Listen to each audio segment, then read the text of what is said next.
জনগণের আস্থা অর্জনেই পুলিশের সবচেয়ে বড় শক্তি। বাংলাদেশ পুলিশ শুধু একটি আইন প্রয়োগকারী বাহিনী নয়, এটি রাষ্ট্র ও জনগণের সেবক। নূতন বাংলাদেশ পুনর্গঠনে প্রক্রিয়ায় পুলিশের ভূমিকা অত্যন্ত গুরুত্বপূর্ণ। এই পুনর্গঠনের ভিত্তি হতে হবে জ্ঞান ভিত্তিক ও নৈতিক মানদণ্ডের উজ্জ্বল দৃষ্টান্ত। এর মাপকাঠি হবে স্বচ্ছতা, জবাবদিহিতা, নিরপেক্ষতা, ন্যায় বিচার, মানবিক এবং জনগণের প্রতি সেবাধর্মী মনোভাব। আইন প্রয়োগের দায়িত্ব আপনাদের হাতে থাকবে, কিন্তু মনে রাখতে হবে আইন প্রয়োগ মানেই কঠোরতা নয়। প্রকৃত শক্তি আসে ন্যায়বোধ থেকে।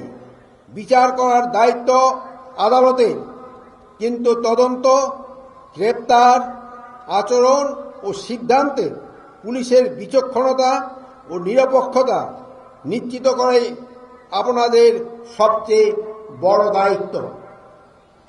কোনো রাজনৈতিক পরিচয়, কোনো ব্যক্তি সম্পর্ক, কোনো প্রভাব বা চাপ যেন আপনাদের বিবেককে দুর্বল করতে না পারে, সেদিকে সর্বদা সচেষ্ট থাকতে হবে।